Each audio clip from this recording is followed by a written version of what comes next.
is it true you didn't tell anyone where you were going?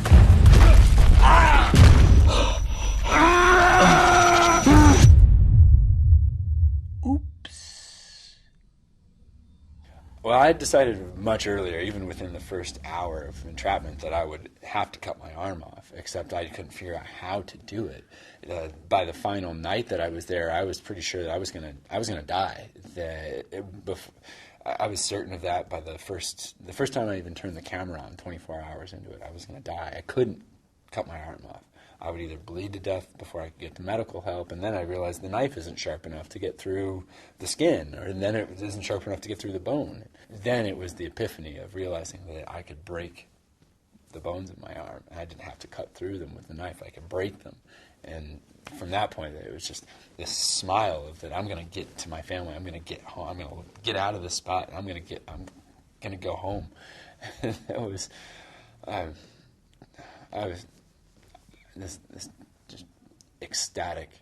Still today, I look at it and I wouldn't change anything. That wouldn't take a sharper knife, wouldn't have a jacket, wouldn't take more water. Like it had to happen the way that it happened. If I had left a note, for example, which is something I always did before, and this was just like such a lark and a kind of a walk on the beach, that it just didn't strike me as being of concern. To me, it's all been a blessing. What the gift of it is that it draws me out of my daily experience into a place of appreciation and gratitude.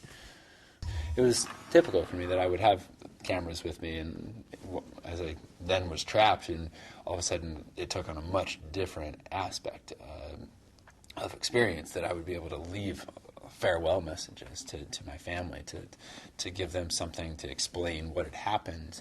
And I consulted with them as they were going through that pre-production phase to get my clothing and the climbing equipment and the various kinds of things that I had with me and that I used. So yeah, that actual camera they gave to James with a little mini DV tape in it, and he shot those scenes of himself setting it on the rock just as I did, and talking to his family, portraying me talking to my family.